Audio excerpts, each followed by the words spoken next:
As we are watching the spread of coronavirus to all corners of the globe, new technology is trying to help scientists to contain the disease. Our next guest is using artificial intelligence to track the contamination and provide additional data on its impact around the world. Marie Sastry, Dr. Marie Sastry, CEO of Amesite, is joining us now. Thank you for being here. So essentially what you guys do is modeling, right? If I understand it correctly, the spread of diseases like something like coronavirus. How does it work? We do. We are an artificial intelligence software company that's involved in training. And the way that we use AI is to make training better. And what we see, as you've pointed out, these false negatives and false positives in detection, in containment, in treatment. What we see is the number one problem right now in implementing some of these AI solutions in detection, containment, and treatment is training.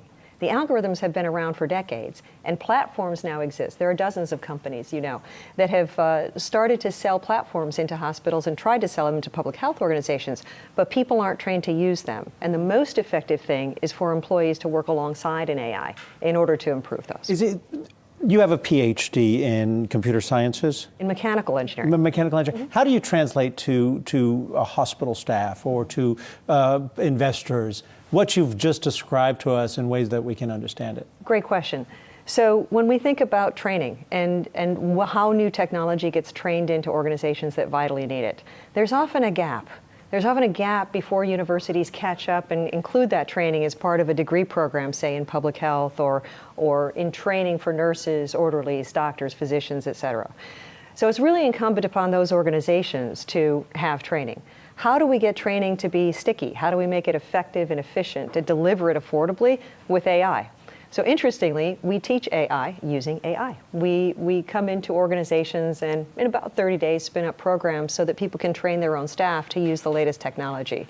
Really, AI is transformative, for example, for hospitals and public health organizations, because people don't normally work alongside all of the data that they need to leverage in order to detect, contain, and treat disease. So do you have a good feel, I don't know how much business you do in China, for example, but do you have a feel for how widespread these types of AI systems and algorithms are, and B, how well trained the people are who are working with them? It's a great question. So through WeChat and other social channels, it's possible to monitor behaviors very closely in China and in other countries. It's possible to get clues as to how to detect the disease and how to contain the disease.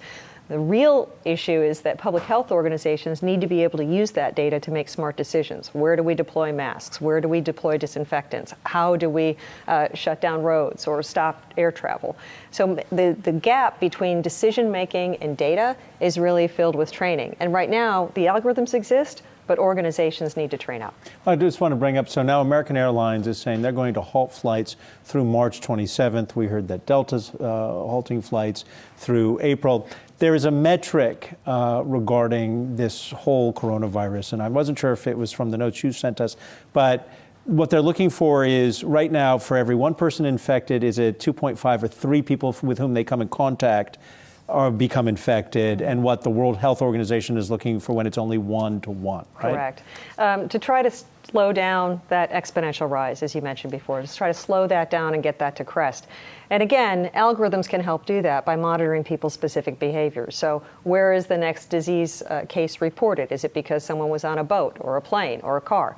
These are the kinds of tools that public health organizations vitally need. And unfortunately, it takes one of these to sort of wake up people that maybe there are some technological solutions to these issues, but hopefully organizations will start to train up and really leverage their own data to help detect, contain, and treat disease. Yeah, how big does an organization have to be or how big do their data sets have to be? Because I'm thinking one hospital, maybe it's not worth them, training them to use AI if their data set is too small. So there have been studies on this, and studies on morbidity and mortality associated with all kinds of disease states and injuries. And what's been shown is that the data sets from individual patients are so rich that even small changes that hospitals make, leveraging their own data and making clinical decisions, can reduce morbidity and mortality up to 50%. So when it comes to treating disease, hospitals have an enormous data set. They're monitoring patients all the time. But as you can appreciate, hospital employees can't possibly crunch all the numbers. That's what software does. What they need to do is learn to use the software. So where are you pulling the data then from? You mentioned WeChat, and then you talk about the hospitals. Are you pulling it from external sources? internal sources? Are you mixing it to kind of get a feel for it? And then, we're talking about fake news, fake cures or whatnot. How do you then decipher between this is a true person who's sick posting about this, or knows of someone who's sick, and this is someone who's just being a jerk? So our focus is on helping organizations select the right platform and train on the technology so they can use it. How those organizations use the technology is to look for all kinds of factors. There's a difference between, as you know, data analytics and artificial intelligence. Data analytics looks at your data and says, what statistically just happened? What can we say is true? And AI is a set of algorithms that allows us to make decisions based on that data. So those algorithms train over time.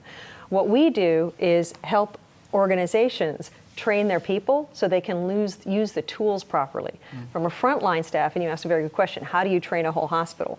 You need it on at least 3 levels. One, the executives need to understand what the capabilities of the technology are, so they understand how to set up the infrastructure correctly and how to route data to the right place so it can be analyzed by a platform.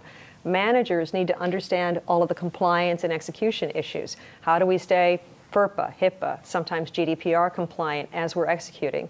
And then frontline staff need to know, how do I use the platform? What are the capabilities? What are the concerns? Am I compliant? Right. When you train holistically, you can transform a hospital very quickly to really reduce the impacts of disease. And Marie Sastry, CEO of Amesite, thank you for being here. Appreciate it. Thank you so much. Hey investors, Zach Guzman here. Are you interested in learning more about the markets and getting the latest financial news? Well, then click right here to subscribe to our Yahoo Finance YouTube channel.